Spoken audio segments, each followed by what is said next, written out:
Hey guys, welcome to another TGS podcast. We've got Andrew on today, a farm and slaughterhouse inspector. He's going to talk us through slaughterhouses, what they're like inside, some of the misconceptions. Also going to talk us about worldwide farming and the UK's import of meat. And finally, we're going to talk about the moralistic difference between farmed meat and hunted meat and if there is any distinction there. Enjoy. How you doing? You alright? I'm doing very well indeed, thank you. How's Despite the fact that we're locked down. How, is that a large change to your life, I presume? No, not really. It just means I'm not going out to work. I'm starting some remote working as of tomorrow, which will be interesting. So can you introduce what you do, please?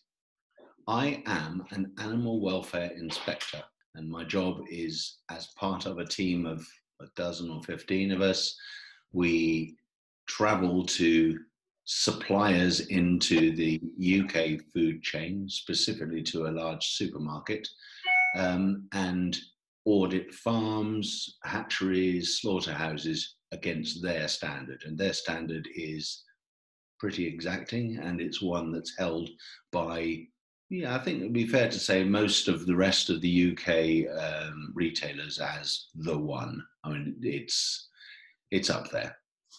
Okay, so is there a standard bar that everyone has to work to legally and everyone just adds stuff on top of that, or how does it work? The main requirement of the purchasing departments of the retailers is that their producers have red tractor status, which is a national standard for farm management and includes an element of animal welfare in that the inspectors tour the farm and ask questions and look at medicine record books and just generally get a feel for whether the farm is properly managed. Is red tractor sufficient? I mean, this is probably a bit ahead of ourselves here, but you opened it up. Is red tractor sufficient, do you think? Well, that's a question, isn't it? I inspect to a higher standard than red tractor, but red tractor farms generally are well run, and it's a useful label. It means that somebody's looking and watching to see what people are doing, which is better than nothing. Particularly with regard to things like food safety and animal welfare, which are always the key drivers. Right. So there's two things I'd like to talk to you about today. First is slaughterhouses. Yeah. We, as a hunting community at least, hold ourselves in a slightly higher regard than slaughterhouses, and I'm interested to ask questions and sort of reveal to the world a little bit more about that, about how it works and how positive or negative or how clean and humane they are. And the second is that I know that you used to go over the world inspecting farms in other countries, and I'd like to ask the differences between the way that we do it in the UK and the rest of the world, given the current climate and thoughts about foreign food manufacture. So let's kick off. Okay. Yeah, it was an interesting one. As someone who's been to farms across the world, you'll have more insight into this than many others who have just been to farms in their own countries. Okay. So, to start with, how does a slaughterhouse work? A slaughterhouse works by taking in animals under contract from known suppliers, and the majority of those suppliers, if not exclusively those suppliers, to the larger slaughterhouses, which are the ones I've been to, are red tractor approved at very least. And there's also the RSPCA standard out there, which is also quite widely expected, shall we say. They then keep the animals for a varying amount of time, very few overnight, but mostly within 2 or 3 hours, the animal's on a hook. Oh, so very quick. Oh, yeah. You really don't want animals hot. You need them to settle down from the transport and kind of calm down, because transport's quite a high stress, or can be a high stress environment. And then you had the handling coming down off the lorries into the pens. You leave them in the pens for however long. As I say, it depends on what's the rate of throughput of the abattoir, and also the species. And then you stun them and kill them. The killing is actually the cutting of the throat, or through a gas system, for example, carbon dioxide. So that's the main way. Is there a vet on hand at all times during this, or what inspections are in place? Absolutely, there's a vet in place all the time. watching animals come off, and watching animals moving through the layerage area.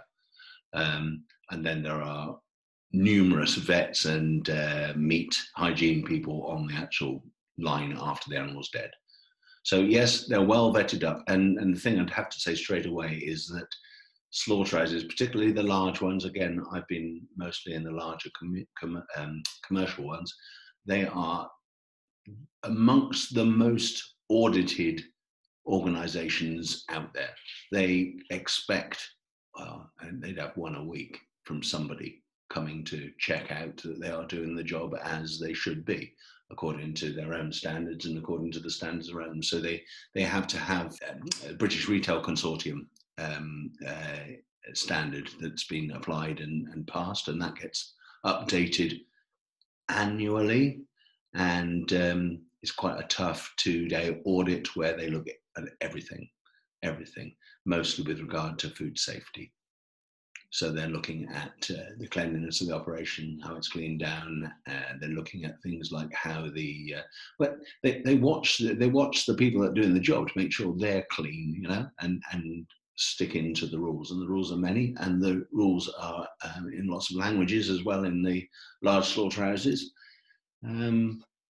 But I've always felt there's a real degree of control and a real degree of believing they're doing the job right. And most of them, well, all the ones I've been to have been. Any non-conformances to standard I've found, with only a couple of exceptions, have been procedural, documents not being up to date, that kind of thing, but haven't had anything to do with the way that people operate. The people on the killing floor are, to a man, in my experience, and my experience is 4 years of going around abattoirs, to a man, very, very good at what they do, and there's no messing about. The job is done as the job should be done. And animals, when an animal goes up to a killing floor, it has they have no concept of death. Yeah, they don't know what they're going into. It's not like us where you've got to be very careful not to anthropomorphize. Yeah, they're not pig-shaped humans or chicken-shaped humans. They are pigs and chickens, and they've got not a clue of what awaits them. And that's it. They're going. It's in the abattoir's best interest and our best interest that they're kept as calm and cool as possible, and they are. Layerage staff are the coolest people, because you hear very little human noise in an abattoir, and if it's run properly, and they mostly are, the animals you don't hear much of either. It's a very cool, calm. Is it quite a somber environment, one assumes? No, it's not somber. It's quiet. It's quiet. You hear the odd grunt and squawk and moo and that kind of thing, but it is in everybody's best interest that everybody's kept calm, cool and collected, and therefore people that work in abattoir layerages are really laid back, and you get the impression that nothing will faze them. And if something goes wrong, there's no great panic. Things are just sorted out. And as I said, they've been watched by vets. There are a load of systems to make sure things are recorded properly. Because the other thing that they're responsible for, of course, is that what's in a packet came from a particular farm. So traceability is really important in what they do as well. So, when a pig is killed, you know which pig, or when a chicken is killed, you know which chicken, where it came from, and all that kind of stuff. And you're always recording, so dead on arrival, or unfit for transport, or just broken transport modules, things like that. All is recorded. It's humane. I presume that's just a strange question. It is a humane environment. Oh, absolutely. No, 100%. It can't afford not to be. There were back in the day, shall we say, I don't know, 10, 15, 20 years plus. The last one I heard of was about 10 years ago. There are instances where cruelty has happened and has been recorded, and those are the kind of instances that people remember. unfortunately, and then that gets attached to the industry. All of them are cruel. All of them just couldn't This care. one unfortunate case out of, I presume, what sort of volume are these guys working on? It depends on the slaughterhouse. The largest one I've been to with regard to pigs does 100,000 a week. So the one, it's staggering, isn't it, when you say it like Yeah. that, actually? Yeah. Well, think about the chicken industry. I mean, there's a hatchery up in the North Midlands there that hatches 2 million a week. Yeah, the numbers are incredible, and then therefore, if you're in a chicken slaughterhouses, the volumes going through there are just immense. And hence they are all stunned and gassed with chickens, I presume. Just there were two ways of doing chickens, but certainly the contract, or rather the standard I was inspecting to, they expect the chickens to be carbon dioxide stunned, which means they go through a tunnel basically in the box in which they arrived with their mates. The transport's really key as well in the chicken industry, because the birds are all put into a large plastic bird carrier basically, and you'll have, well, depending on the size of the chicken, you'll have 15, 16, 17 birds in one of those, and they come off the lorry in a module by forklift. They're then put in either straight onto the line, which is basically the conveyor that takes them to the gas stunner, and they're either tipped onto a belt or they're put in their crate. And you'd understand the whole concept of a bird crate, because I guess that's how you I've listed a few of them. Yeah. And then the crate goes through, and I can't remember, it's 4 or 5 minutes the cycle, something like that, and they go from into an increasingly carbon dioxide rich environment until they fall asleep and die. They fall asleep and die, yeah. And really, if that's done properly, it's very little flapping or anything like that. And the units, they've got little windows on the side you can look in and see the states of the birds as they're going along. And it's, we're not birds. We don't know how they're feeling or any of that kind of stuff, but there's certainly not great panic reactions. And the meat that's coming out at the other end, excuse me if you're a vegetarian watching this, but the meat comes out at the end and is dependent on them having been treated properly. I suppose on that note, how do you feel when you see that going on? I mean, it's quite an emotional experience, or not at all? No, it would only be emotional if there was cruelty involved, and then I've only been on 2 instances, I say, out of lots and lots and lots that I've been to around the world, and seen unnecessary practice, and in both cases it's led to somebody losing their job. So the comeuppance for any potential cruelty is, you lose your slaughter license, you get sacked. These guys are all licensed and trained individuals. Absolutely. On the killing floor, they're licensed. They have a certificate of competence that's issued by the government. In the layerage, well, it depends on the organisation. Some, they have a team that floats around from the point of entry to bleeding, and others, they've got distinct staff on one and others on the others. But no, training is something that we're looking at all the time as well. And it's, as I said before, it's so well policed, controlled. When we go into slaughterhouses, and I mean, it would be the case with most inspections, we go uninvited. We just turn up, and they have to be ready when we turn up to open their doors completely. And we look everywhere and at everything. We don't record, because that would be not right. It's their business at the end of the day, and you're not out there advertising what you're doing. You are there looking at what they're doing and checking they're doing it correctly, decently.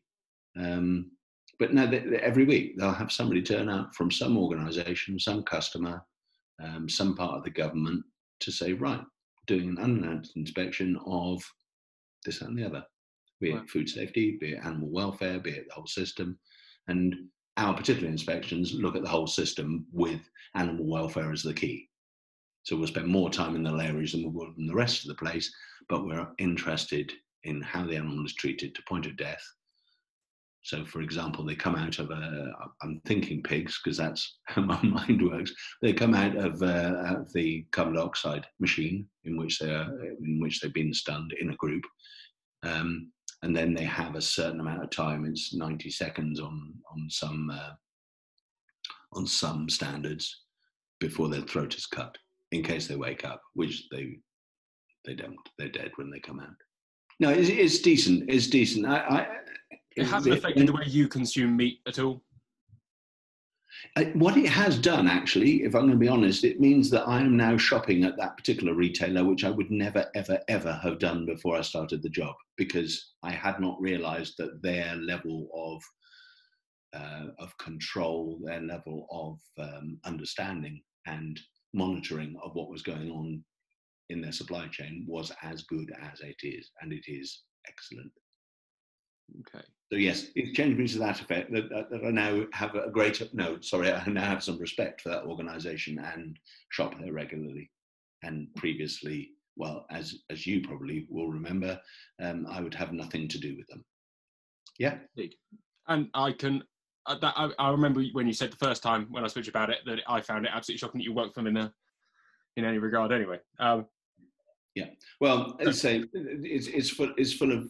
There's the other lovely thing about the industry is that it's full of decent people who care about what they're doing, who care about what they're doing it with. So people working on farms globally, I have found to be really, really nice people to work with. It's a superb industry to be part of. So before we get off of slaughterhouses, because I think, well, you've covered every question that I wanted, unless anything else you want to say, is there a difference in slaughterhouse between a halal slaughterhouse and a non-halal slaughterhouse? And have you been to both, or are they the same?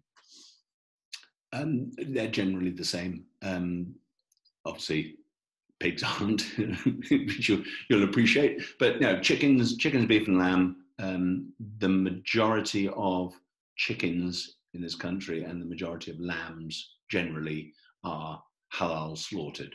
That is to say that the slaughterman is halal trained, qualified, whatever, but he does exactly the same job as anybody else. The animal has been stunned and he relieves it with its blood. So it's pure propaganda that anyone says that it's extra cruel or anything like this. If they were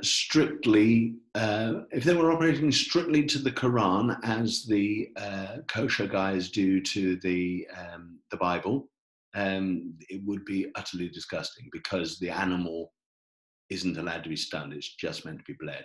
Yeah, I've seen it happen a few times. There are a lot of halal bodies out there, and one of the places I've been to in Ireland, their halal body is their local halal. It's very specific to their town, and honestly, there will be no difference. It's just that the slaughterman has to be a Muslim and say some prayers or something with every slash of his knife. Again, you wouldn't know. You wouldn't know. So I actually had this discussion with somebody at work a few weeks ago about halal and this perception that it's all horrible and scary, but actually the animal is insensible when its throat is cut. It's the same procedure regardless, but yeah, they're using a knife to cut the throat, whereas they would have done anyway. Lambs are stunned with an electric shock, and straight away, I mean, within 2 seconds, the knife has been applied. So it's stunned. There is an organisation called the Humane Slaughter Association, and they monitor stuff and train people and make sure that the whole process is just that, humane. The other point I want to make is regarding the treatment of the animals in layerage, because I think a lot of people have got this idea that it's sort of Slaughterhouse 5, kind of everybody's really scared, death camp kind of stuff, where actually, if you go into a layerage, everybody's cool, calm and collected. If animals are waiting a while and they got bedding or a dry floor or rubber mats or something to keep them calm. It's super clean as well, I presume. Blooming heck, yes it is. Yes it is, because when the animal walks through to stunning and then onto the actual slaughter line, you don't want the carcasses dirty. or rather the body's dirty so that the carcasses has a possibility to become that way. Food safety is fundamental to the whole operation, fundamental. So, if you've got dirty cattle, for example, going in, which is probably the species you're most likely to get dirty going in, particularly at winter time of year, animals have to be clean. Yeah, so they would be cleaned in some way, or left on straw for a bit longer, or yeah, fascinating. So, do you think that there's a morally superior way of doing it, or do you think the way it's done is fine? It's an industry that is not sitting down and thinking we've got this right. They're always looking at new ways of doing things, new ways of stunning, particularly. But the most efficient one they've got at the moment for pigs is carbon dioxide, and for cattle is the bolt. For sheep would be the electric shock, and for chickens would be carbon dioxide, controlled atmosphere. But they could do it, for example, with argon or something like that, but then you've got problems with cost. Mm-hmm. So carbon dioxide is the preferred way of stunning. Do you think people eat too much meat at all, or do you think like that the scale of it is too big? Do you think the world would benefit from less animal death, or do you think there's nothing wrong with the way that we do it at the moment? That's an interestingly phrased question. You said less animal death. All right, maybe this is a better way of doing it.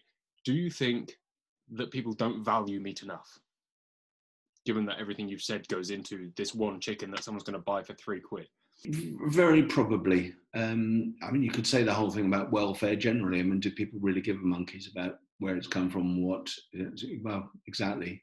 And then they're fed images from very poorly run places, aren't they? Probably from 50 years ago in Russia or something like that. Exactly. I mean, I've like I say, I've only seen cruelty or mismanagement twice in 4 years. One presumes that those cases were not radical; they were just slightly below the line. They were unnecessarily treating animals. Okay. With a level of great discomfort involved, shall we say, rather than physical pain or blood or anything like that. But you've got no right, I think, not to show respect to the animals when they're coming in and through your organisation.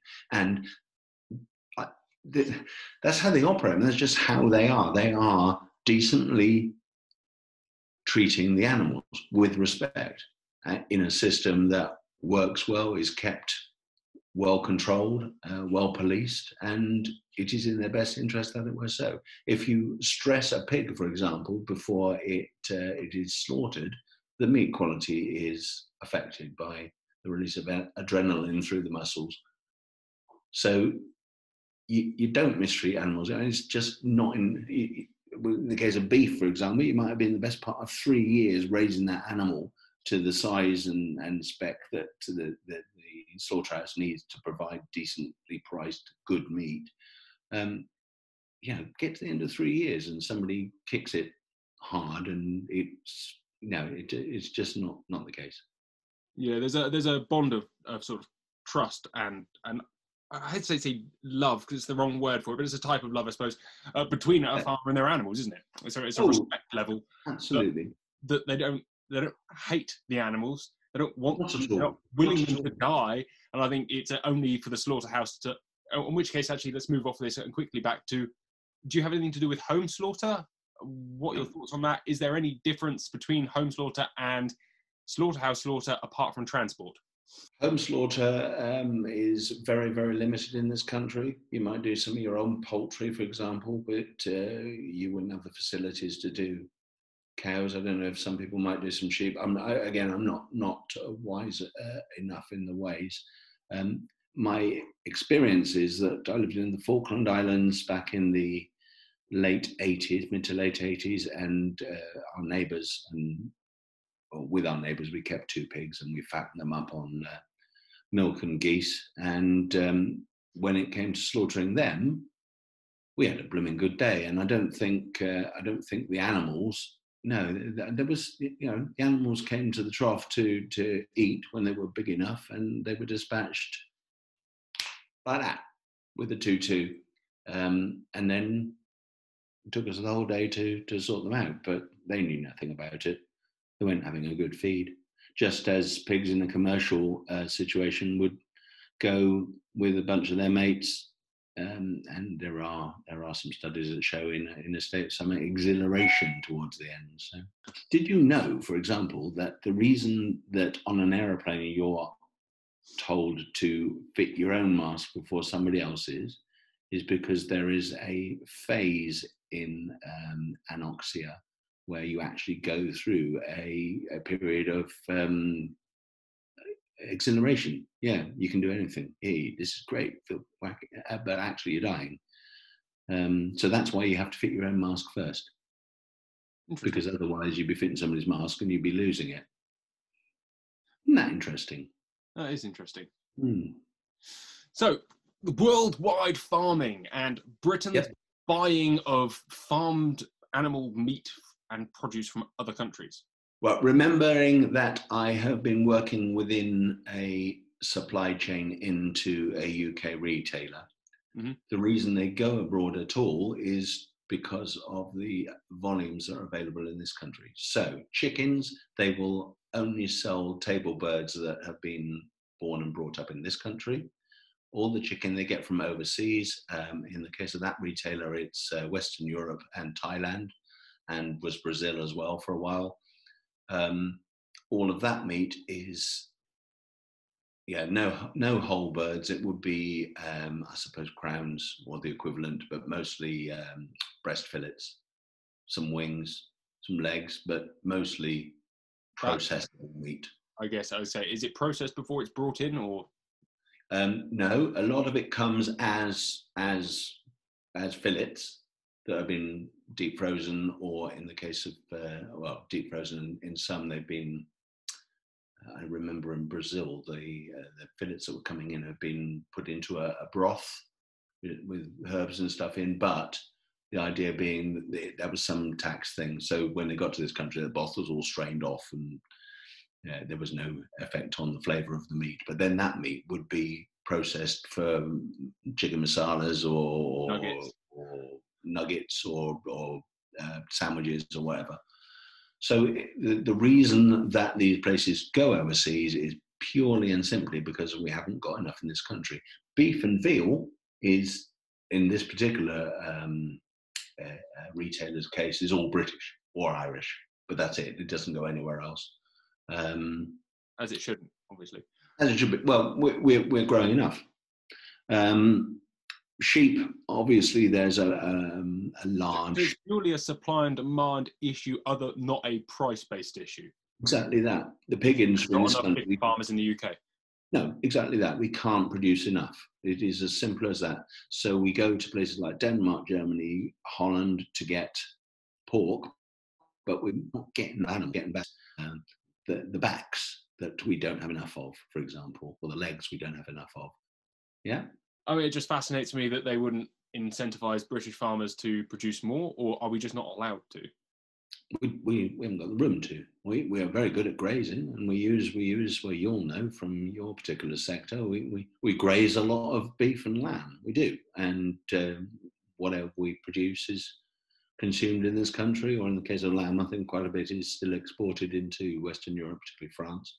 No, it's we just simply haven't got the room here, have we? How many of us are there now? 67 million? Something million, yeah. Yeah. We haven't got the room. Having said that, of course, you go somewhere like Holland, and they've got farms all over the flipping place, milk and chicken and pig. But even there, there's an increasing movement in the urban population to decrease smell and possibility of pollution and things like that. So you go to farms in Holland, and a lot of them have to have air cleaners on their buildings to actually divert the air through a pond of water or something, so that the air coming out doesn't stink of pig, because a lot of people live quite close to a pig farm. Yeah. Strange old world, isn't it? Yeah, but it's always developing, isn't it? There's always something, some new way of getting around a perceived problem. So I've been fortunate enough to go to Thailand to see chicken farms there, to inspect chicken farms there to exactly the same standard as they're inspected in That this was country. really my question. They are run Absolutely exactly the same to be able to import the meat. We're not Yeah, buying absolutely. substandard, sub-welfare meat. Absolutely not. Absolutely not. I went to one farm there that was 2.3 million birds. It was huge, huge. But the biosecurity there, you shower in, having been disinfected with all your clothes on first, and shower and disinfect out as well. Absolutely. And the workers live on site, and it's, yeah. Well, I guess with 2.3 million birds that are all going to be pretty much genetically identical, Which anything they are. that affects one will kill every single one. Well, when you've got sort of 40, 45, 50,000 birds in one house, it goes through very quickly if it does happen. And also where they're very clearly controlled climate-wise, temperature, humidity, airflow, one thing goes wrong, they'll die. Yes, it's. And the other thing you should note about your birds is that they are now table weight between 35 and 40 days old. Days. That's less than 6 weeks to be a bird on your table.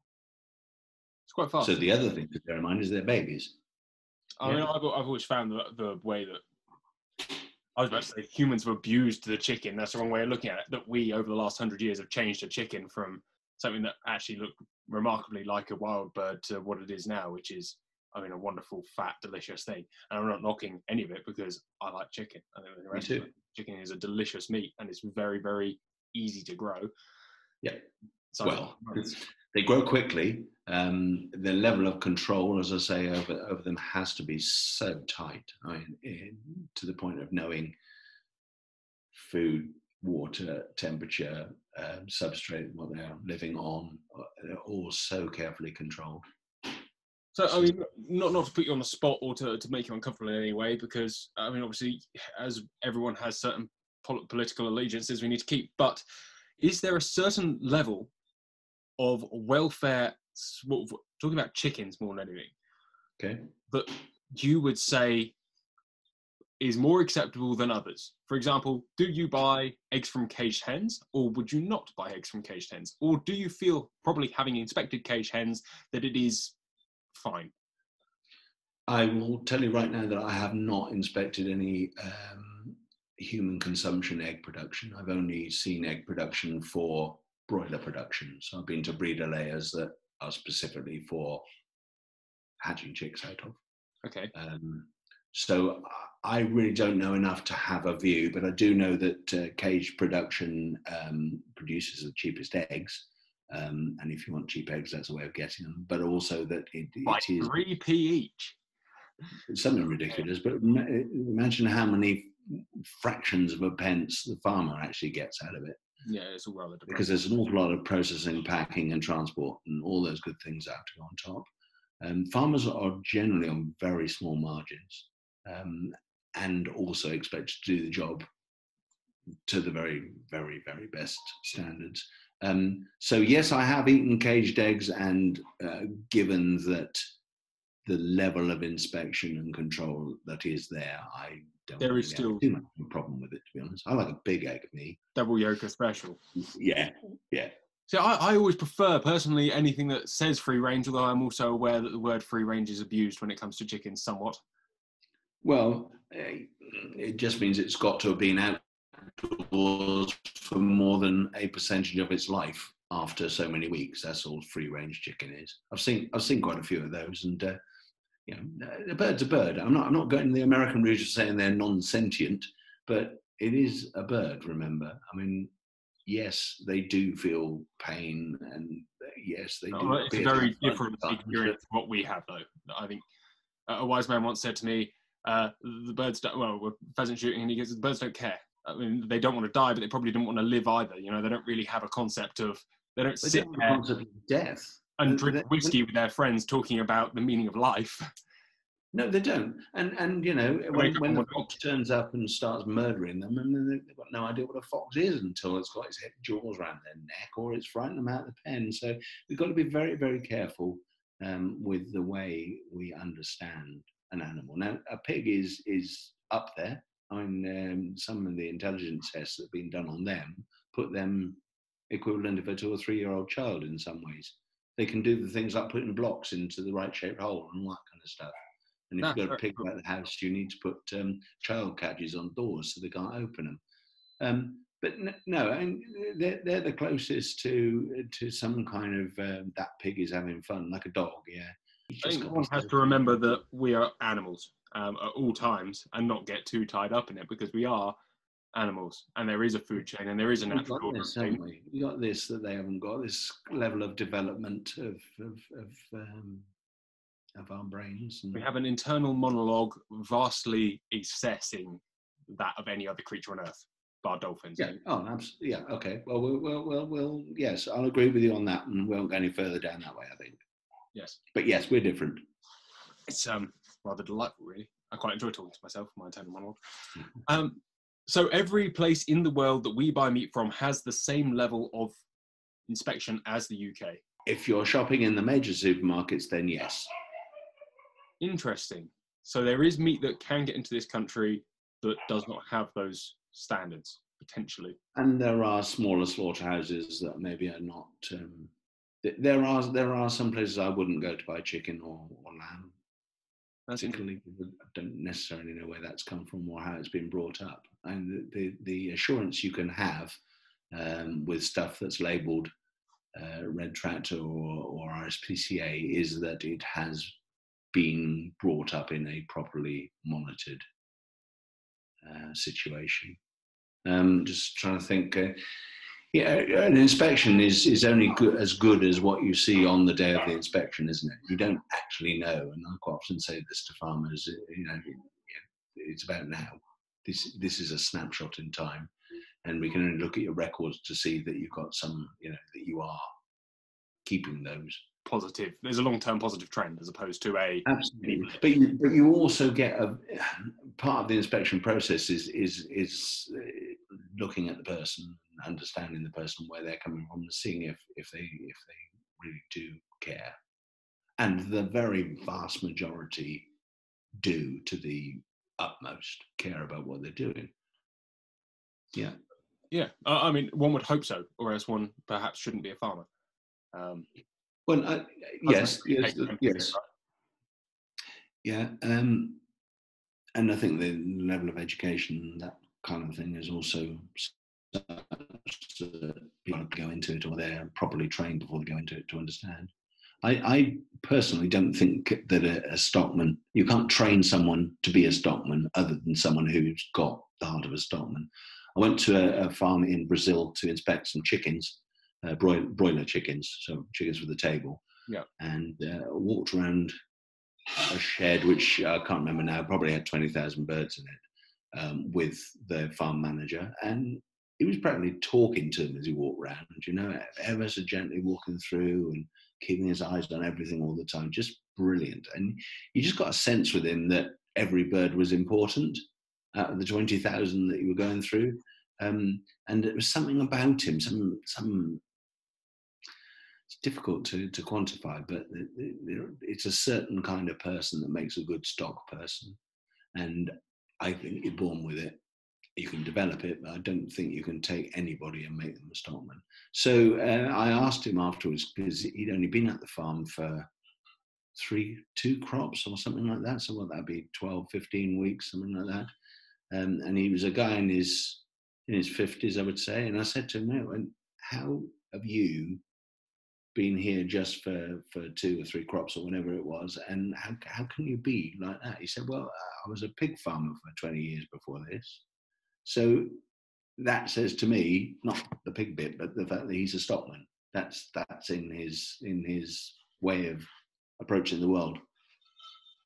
So yeah, I'd say to anybody that was worried about this state of stock rearing in this country and into this country's food chains, I wouldn't worry about it at all. You've got to have another really good reason to want to be vegetarian or very choosy about what you do eat, other than worrying about welfare. Have you ever been to a slaughterhouse when there's been a demonstration on? No, but I've been the day after in half a dozen cases. And one I went to down near Bristol, the guy on the gate, nice Welshman, he basically knows them so well that he'll have a cup of tea and a chat with them, because they come along regularly and do their praying over the piggies as they go in, and don't create any fuss.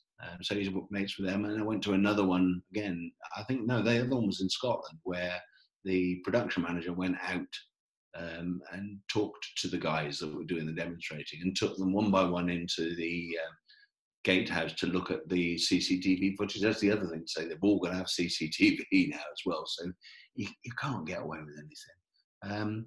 And I think the protesters had gone home by lunchtime because it wasn't what they expected. All the sheep were sitting there chewing the cud and looking nice on straw, which is what they're always on in that particular place. They'd all been lied to, essentially, before they went. Misdirected, because there is an opinion out there that it's all cruel and horrible, and how could you do that? Killing. But it's done so well controlled, and an animal hasn't got a clue, and it's going up that final step, that it's the final step. They're just curious to find out what's next. So I'm an omnivore, and will always have meat in my diet, and I will be careful of what cuts I eat in terms of flavour, because that's another thing I would put against the pig industry particularly, is I think they spent the last 30, 40 years breeding flavour out in return for faster growth rates and more piglets. But yeah, if you're careful of which cuts you buy and where you buy them from, then yeah, eat meat. So my final question is you mentioned earlier, and I think it's something that everyone who has any relationship with the countryside knows, is farmers get a pretty bum deal when it comes to money. Because, well, I don't know what you're getting for a pint of milk now, but it is pence by comparison to the money you spend for it on the shelf. Same with any produce. How do you support a farmer more? Buy British. And it's as simple as that. Buy local and buy British. Yeah. And you can, I presume, just buying direct from a farm is your best option there. Yeah, if you can do that, then yes. There are farms now that have got, there's one down in Warwickshire that's got, it pasteurises its own milk, and you buy milk out of a machine, taking your own jug along, and you pay £1.50 for a litre, and that farmer gets that. Whereas normally he'd be getting, 27, 26, 22 pence, depending on quality and so on. Then normally, actually at the moment there's milk being thrown away, but the farmer generally is getting a little bit below what it's costing him to get there. Brilliant. Thank you very much. I hope this has been useful to anybody who was interested of, many of the moral people who think that hunting is better than farming. Can I take you up on that, Jonathan? Of course. Can I just ask why people might think that hunting better than farming? What's the thinking, that the animals had a nice natural life? Or? Yes. Yeah, pretty much. I've argued this out on both sort of things, because it's very easy to say that, but actually, I've stayed in the woods for like 2 days at a time occasionally, and I'll tell you what that is. Much less nice than being inside. Outdoor pigs. I've been in situations where an arc has blown past my ear. I've been in situations where I've watched water freeze coming out of a 4-inch gate valve. It's horrible. I mean, it looks great for about 2 weeks a year, outdoor pigs, but it's not nice. So you would say that farming, and I think there is an element to which farming allows a sweeter life for an animal. But I think absolutely, yeah. Hunters say that the animal is wild and free and can do what it wants, which I think is sometimes more romantic than practical. However, there is something perhaps more pleasant for many people, that a deer, for example, has lived its entire life, doesn't know anything about anything apart from the fact that it's scared of dogs and humans, because we don't live in a wild country, so they kind of do figure it out. It's sat there eating and grazing, and suddenly it's dead. Isn't that the same for farm animals? But strangely, apart from the transport, it's literally identical from what you said. It is. Yeah, right. Apart from the transport, and that's to do with supply chains. And okay, it's an interesting argument, but I'm not sure I can entirely buy into it. because I would say, and you're right, apart from the transport, an animal doesn't know, does it? It really does. And also, your pheasants. I know you're talking about deer and. I mean, I was about to move on to pheasants, yeah, but yeah, carry on. Pheasants, they're reared in huge numbers and then Uh, transported out somewhere and then progressively let out, aren't they, as I understand it? well, progressively wilded. So, Great and word. I think numbers depends on where you go. There are some very large units and there's some very small units. Probably exactly, well, it's exactly the same with chickens. You get some people who rear 5,000, and you get some people who rear 1,000,000, which Yep. is, I would say, large numbers by pheasant standards, but not huge numbers by comparison to chicken. And then they are transported, yes, in some cases, very long distance, probably exactly the same as chickens. And Yep. then they are put out into a pen, a large pen with high sides, where they learn to become wild. And then they are tended to as a wild-id stock until the day that they are shot. Yep. And they're not expecting that shot any more than the pig going or the lamb going up to the tongs is expecting the electric shock. I would argue potentially that a outdoor sheep, an outdoor cow that is transported with minimal fuss to a slaughterhouse and killed is on a similar level, moralistically in life satisfaction to a deer, if not potentially more because it's brought in the winter when it's freezing outside. Its mortality rates are much lower. It's less likely to get hit by a car or attacked by a dog, unless you're a sheep at the moment, which is pretty bad. Yeah.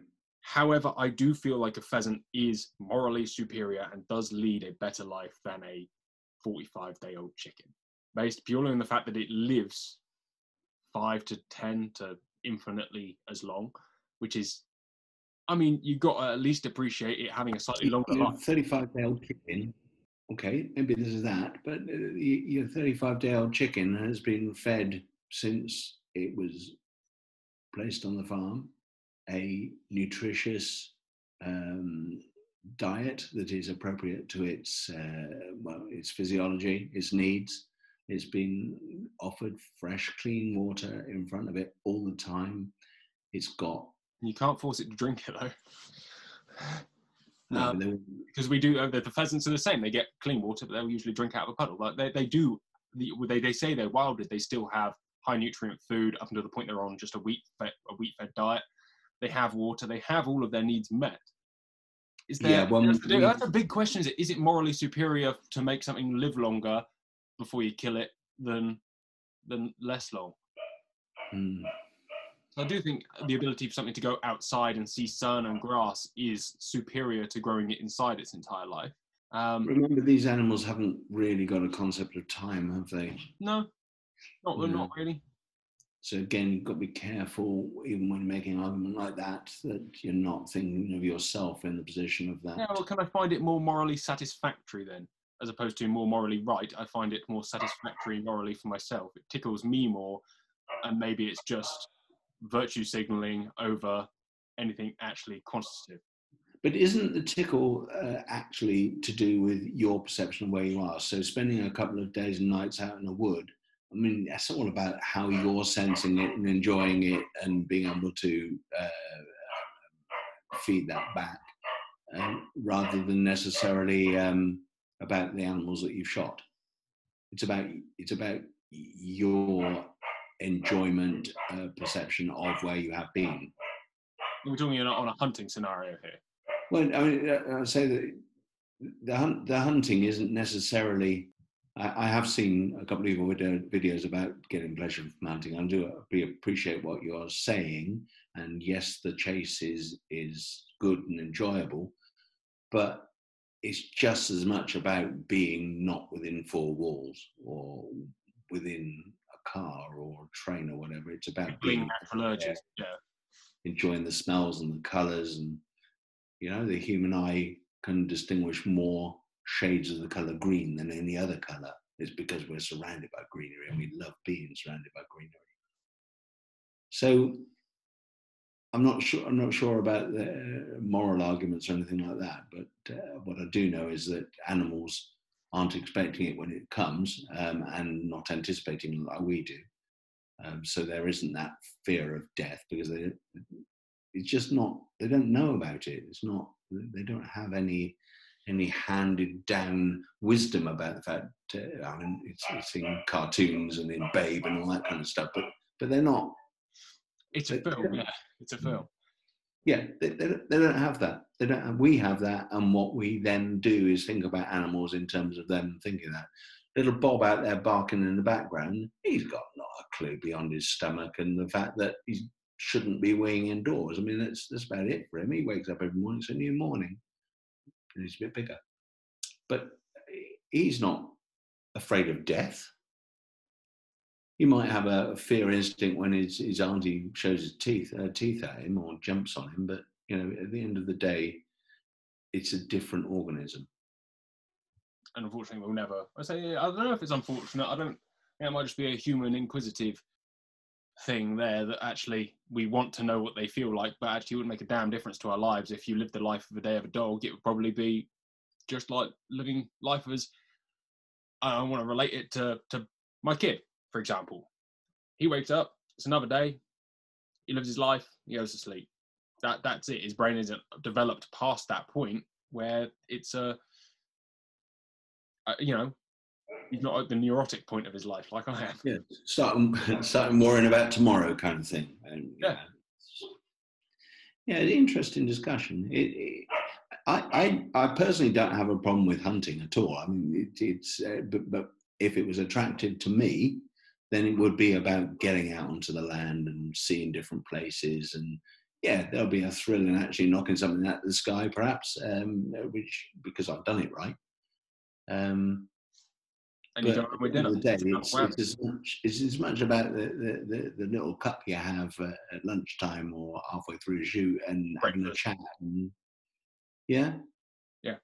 No, I'm in total agreement that we hunt for the experience rather than the kill, or most people do anyway. I know a few people who are pure meat hunters who hunt purely for meat, which is completely fine, and they don't eat any farmed animals, which I think is good for them. Good for them. Would that allow weird dietary choices in this world? Like some people don't even. I was reading a thing, and I really don't understand, but some vegans keep chickens, but they don't eat the eggs. Even though the chicken doesn't sit on them, they're not fertile because they won't put a cock in with them.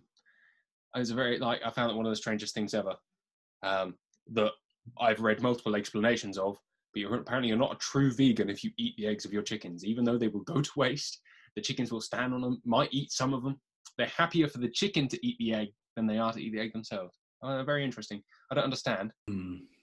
Yeah, different. Well, like I said, we live in a wonderful world where you can do whatever the hell you like. Yep. And say whatever you like and do what you like. And as part of that, long may it continue. Yeah. Enjoy your chickens, folks. All right, it's been absolutely fantastic to talk to you. And we should do it again soon.